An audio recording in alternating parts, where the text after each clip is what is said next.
13 Bannerman Road is where Sarah Jane Smith lives. The Sarah Jane Adventures est le meilleur spin-off de Doctor Who, et pourtant il n'a malheureusement jamais été diffusé en France, contrairement à Torchwood, l'autre spin-off de la même époque. Et c'est franchement dommage, car si à première vue on pourrait penser que The Sarah Jane Adventures n'est qu'une série pour enfants pas très intéressante à regarder en tant qu'adulte, en réalité elle est bien plus que ça, et en ce qui me concerne, elle m'a beaucoup plus marqué que Torchwood. Certaines histoires me sont vraiment restées en mémoire, au même titre que certains épisodes de Doctor Who. En fait, regarder The Sarah Jane Adventures me replonge immédiatement en enfance. Cette série me rend étrangement nostalgique, comme si j'avais été un enfant britannique l'ayant découverte à l'époque de sa diffusion. C'est difficile à expliquer, mais il s'en dégage une ambiance très particulière qui me rappelle spécifiquement l'enfance et les années 2000. Alors forcément, en ce qui me concerne, ayant justement grandi dans les années 2000, ça me parle d'autant plus. On retrouve également une vibe très similaire à celle de la toute première ère Russell T Davies. C'est comme si ce spin-off était une sorte d'extension de cette période, tant l'ambiance globale semble familière. Alors évidemment, ça reste assez différent de Doctor Who. Les enjeux sont généralement beaucoup moins ambitieux, les menaces réduites à l'échelle d'un quartier ou d'une ville. On est donc rarement sur des problématiques planétaires et encore moins galactiques. Dit comme ça fait pas forcément rêver, mais je sais pas, tous ces aliens cheap qui respirent les années 2000, ce petit groupe de jeunes personnages attachants, il y a un truc qui se passe avec cette série. Bien sûr, ça ne conviendra pas à tout le monde, mais sachez que certains épisodes valent vraiment la peine d'être vus, et c'est justement de ça dont on va parler dans cette vidéo. Car oui, au-delà de son accessibilité compliquée en France, Sarah Jane Adventures souffre également du même problème que Doctor Who, à savoir que la saison 1 est loin d'être le meilleur point de départ, et constitue plus une sorte de brouillon relativement anecdotique. Déjà, en saison 1, il y a le personnage de Maria, qui est malheureusement assez peu attachante. Tellement peu attachante qu'elle sera remplacée dès la saison suivante par Rani, qui pour le coup l'est beaucoup plus, au point qu'elle restera jusqu'à la fin de la série. Quand je vous disais que la saison 1 était un brouillon, je n'exagérais pas. Si j'ai ne serait-ce qu'un petit peu piqué votre curiosité, alors cette vidéo est faite pour vous. Car comme j'ai déjà pu le faire avec Doctor Who, cette fois-ci je vais vous parler de mes 8 épisodes préférés de The Sarah Jane Adventures. Je précise toutefois que j'ai décidé d'exclure les 2 épisodes dans lesquels apparaissent le Docteur, à savoir The Wedding of Sarah Jane Smith et The Death of the Doctor, car j'en avais déjà parlé dans une de mes précédentes vidéos. Donc si vous voulez en savoir plus sur ces 2 épisodes supplémentaires, je vous invite à aller la voir. Je vous rappelle que cette série n'est malheureusement pas disponible légalement en France, donc si vous voulez la regarder, il vous faudra obligatoirement passer par des moyens illégaux. Après, à vous de vous débrouiller, mais au moins si vous souhaitez vous y mettre, vous saurez quels sont les épisodes les plus intéressants à regarder pour commencer. Voici donc mon top 8 des meilleurs épisodes de The Sarah Jane Adventures.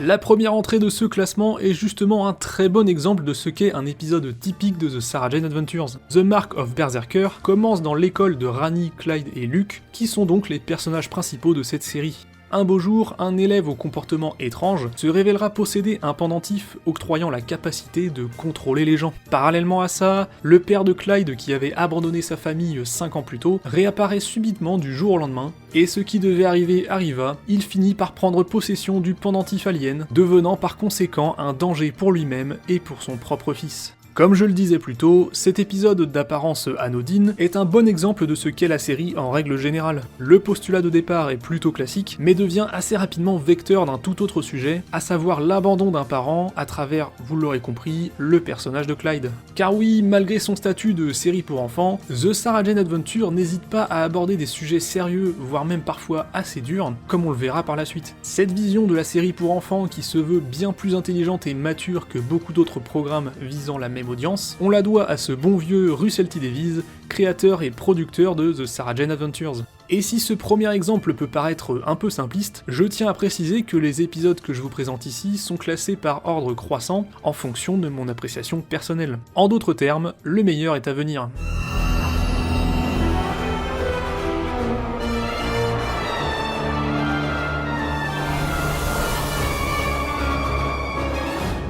Je ne m'en suis jamais caché, je ne suis pas un très grand fan des Slezin, ces monstres grotesques présents uniquement dans la première saison moderne de Doctor Who, comme si Russell T Davies avait compris par lui-même que leur présence était finalement dispensable. Et pourtant, malgré tout le mal que je peux en penser, je trouve qu'ils ont parfaitement leur place au sein de The Sarah Jane Adventures. En effet, après avoir totalement disparu de Doctor Who, les Slezin ont eu le droit à une seconde vie en apparaissant régulièrement dans ce spin-off, devenant même des antagonistes bien plus iconiques à cette occasion que durant leur première apparition télévisée. On croirait presque que les Slezine ont été créés spécialement pour The Sarah Jane Adventures, alors que, pas du tout.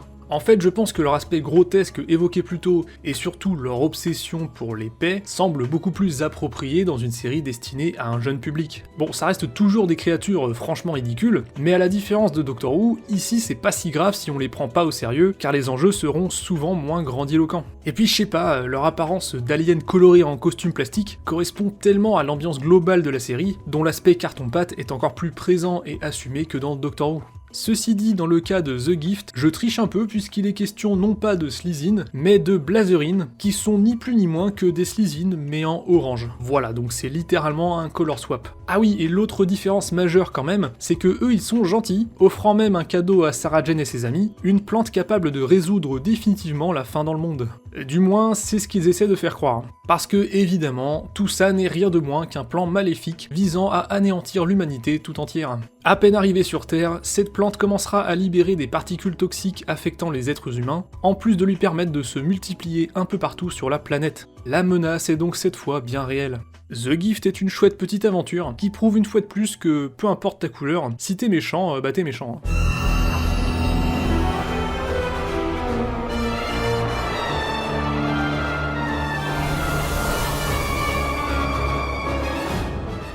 Seul épisode de la saison 1 de ce classement, Whatever Happened to Sarah Jane est une pierre angulaire de la série, puisqu'il fait apparaître pour la première fois le Trickster, tout simplement l'antagoniste le plus iconique et marquant de Sarah Jane Adventures, et de très loin. En fait, ce personnage est tellement incroyable que beaucoup de fans ont longtemps espéré le voir débarquer un jour dans Doctor Who. Et on peut toujours l'espérer d'ailleurs, puisqu'il a récemment été mentionné comme faisant partie du panthéon de la Discord dans la saison de 2024. Alors peut-être un jour, qui sait.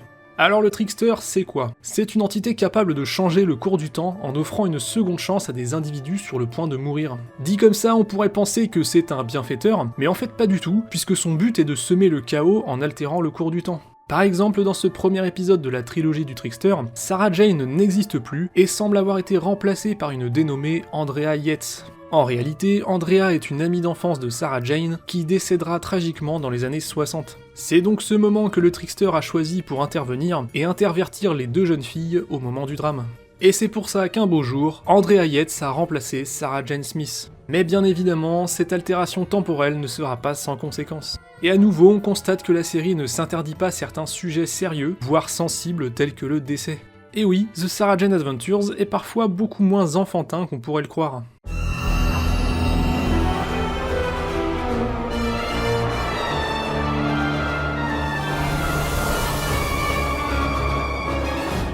Alors que Luke doit se préparer à dire au revoir à ses amis en vue de son départ à l'université, il est hanté par des cauchemars de plus en plus insistants, dans lesquels il voit apparaître un homme pâle, inquiétant, qui tentera par la suite de s'en prendre à ses amis, en les confrontant à leurs angoisses les plus profondes. The Nightmare Man est un épisode à l'ambiance cauchemardesque, porté par l'incroyable Julian Bleach dans le rôle du Nightmare Man, que vous connaissez forcément puisqu'il est l'interprète de Davros dans les saisons 4 et 9 de Doctor Who.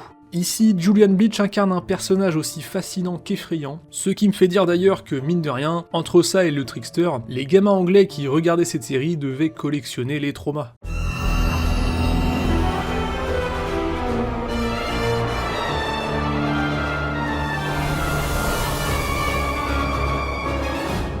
Clyde est probablement mon personnage préféré de The Sarah Jane Adventures, et je pense que c'est en grande partie dû au fait qu'il me fait beaucoup penser à moi quand j'étais plus jeune. Tout comme lui, je voulais à tout prix être le comique de service, au point d'en être parfois un peu lourd. Du coup, quand je regarde The Sarah Jane Adventures, je me projette vachement sur ce personnage. Vous vous en doutez, The Curse of Clyde Langer est un épisode centré sur le personnage de Clyde. Se rendant dans un musée, Clyde croisera la route d'un totem qui lui attribuera une malédiction terrible. Désormais, tous ses proches, incluant ses amis mais aussi sa famille, le rejetteront sans aucune raison rationnelle apparente, l'obligeant à devenir ni plus ni moins qu'un sans-abri. C'est dans les rues de Londres qu'il fera la rencontre d'une jeune femme se faisant appeler Ellie, elle aussi sans-abri, et avec qui il nouera des liens le temps de cette mésaventure.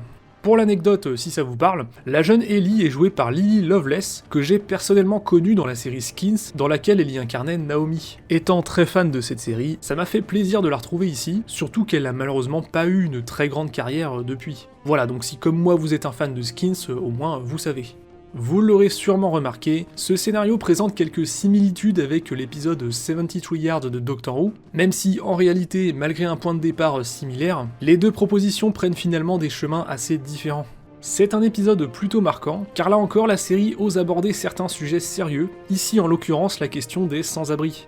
Et puis il permet de mettre en avant le personnage de Clyde, que j'apprécie énormément, vous l'aurez compris.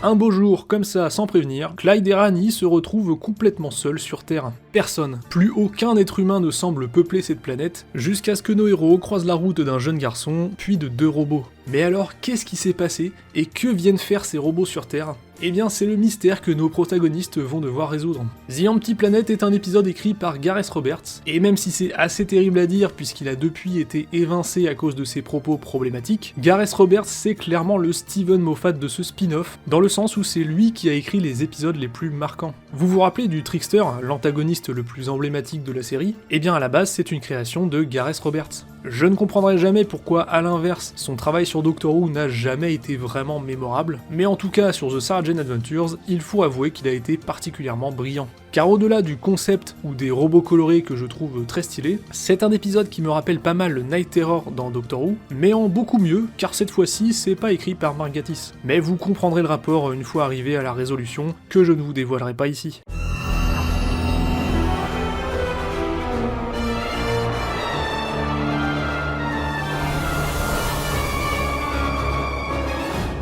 Si vous avez regardé une de mes précédentes vidéos théories, vous avez forcément entendu parler de Lost in Time, puisqu'il s'agit de l'épisode dans lequel apparaît pour la première fois le commerçant. Un personnage mystérieux capable d'ouvrir des portails à travers le temps. Dans Lost in Time, nos héros vont donc se retrouver éparpillés à travers le temps, dans le but de récupérer des chronostyles, des artefacts dangereux capables de changer le cours du temps. Sarah Jane se retrouvera donc dans une maison hantée en 1889, Rani quant à elle apparaîtra dans la Tour de Londres en 1553, tandis que Clyde aura un peu moins de chance, puisqu'il débarquera dans l'Angleterre de 1941, ce qui l'amènera à croiser la route de soldats nazis. Au-delà de cette chouette idée d'une quête centrée sur des artefacts éparpillés à travers le temps, ce que j'adore avec Lost in Time, c'est qu'il nous montre assez clairement que The Sarah Jane Adventures est une série complètement fauchée, genre vraiment encore plus que l'était Doctor Who, si je vous assure que c'est possible. Et pourtant, malgré ça, ils parviennent à nous transporter d'une époque à une autre, avec seulement quelques costumes et des décors anglais à peine dépaysants. D'ailleurs, d'une manière générale, c'est aussi ça que j'apprécie avec cette série. Ça se voit que chaque épisode doit être réalisé avec 3 francs et 2 bouts de bois, mais ça les empêche pas de redoubler d'efforts et de créativité pour proposer des scénarios inventifs et divertissants, malgré leurs contraintes budgétaires. Et puis mettre des nazis dans une série à destination des enfants, c'est une preuve de plus que The Sarah Jane Adventures ose ce que peu de productions du même genre auraient osé.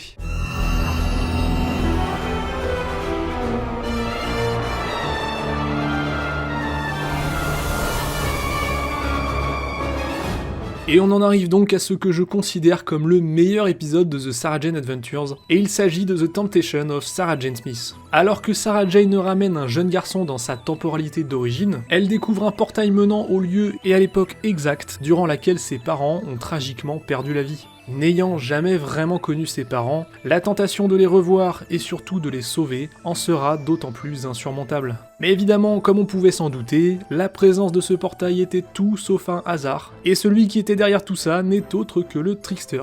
Et oui, encore lui. Et je tiens à préciser que ça c'est pas un spoiler, puisque ça nous est révélé dès les premières minutes de la première partie. Alors oui, ce qui devait arriver arriva. Comme l'avait prévu le Trickster, Sarah Jane ira à la rencontre de ses parents juste avant leur décès, ce qui changera le cours du temps du côté de Rani et Clyde, restés dans le présent. Là encore, ça ne vous aura pas échappé, mais cet épisode fait pas mal penser à Father's Day de la première saison moderne de Doctor Who. Et soyons honnêtes, il est vrai que les deux scénarios se ressemblent sur quelques points. Mais même si j'aime beaucoup Father's Day, il faut reconnaître que The Temptation of Sarah Jane Smith va un peu plus loin en nous montrant un présent alternatif, anéanti à cause du piège tendu à Sarah Jane. Au risque de me répéter, on constate une fois de plus que la série parvient à brillamment matérialiser des concepts et des visuels plutôt convaincants, malgré son maigre budget. C'est donc pour toutes ces raisons, et aussi grâce à sa résolution particulièrement touchante, que The Temptation of Sarah Jane Smith est l'épisode qui m'a le plus marqué. J'espère avoir convaincu certains d'entre vous de se lancer dans The Sarah Jane Adventures, même si, comme je l'évoquais en début de vidéo, en France c'est compliqué de mettre la main dessus. Sachez en tout cas que des sous-titres français amateurs existent, et que des coffrets DVD avec uniquement la version originale bien sûr, peuvent être trouvés notamment sur le marché secondaire. Il faut également savoir que si la série s'est arrêtée brutalement au milieu de sa 5ème saison, c'est parce que Elizabeth Sladen, qui incarne Sarah Jane Smith à l'écran, est malheureusement décédée d'un cancer durant les périodes de tournage. Et c'est d'autant plus dommage que cette 5ème saison s'annonçait excellemment bien, avec l'apparition d'un nouveau personnage dans le groupe servant de fil rouge, lequel devait d'ailleurs nous mener au retour du Trickster. Mais malheureusement, nous ne verrons jamais la résolution de ce fameux fil rouge à l'écran. Malgré cette fin abrupte, The Sarah Jane Adventures est une série qui vaut le coup d'être regardée par tout bon fan de Doctor Who. Vous y retrouverez la vibe de l'ère Russell T Davies, et même certains ennemis du Docteur qui y passeront une tête, comme les Slitheen mais aussi les Judoon, ou les Sontariens par exemple. Après attention, je vous ai ici parlé des meilleurs épisodes selon moi, mais évidemment le reste de la série est aussi rempli d'épisodes beaucoup moins intéressants. C'est pour ça que personnellement, je vous conseillerais plutôt de commencer en regardant un ou plusieurs épisodes de ma liste personnelle, histoire de voir si vous accrochez au style et à l'ambiance. Je rappelle d'ailleurs qu'il existe 2 épisodes dans lesquels le 10e et le 11e Docteur apparaissent en caméo, qui sont donc The Wedding of Sarah Jane Smith, dernier épisode de la trilogie du Trickster, ainsi que Death of the Doctor, dans lequel apparaît Matt Smith, ainsi que Joe Grant de la série classique. A nouveau, si vous voulez en savoir plus sur ces épisodes, je vous renvoie vers cette vidéo. Même si je sais d'avance qu'une vidéo sur le spin-off pour enfants de Doctor Who risque de ne pas intéresser grand monde, j'espère quand même que le sujet vous aura plu. À vous de me le dire, quant à moi je vous dis à plus.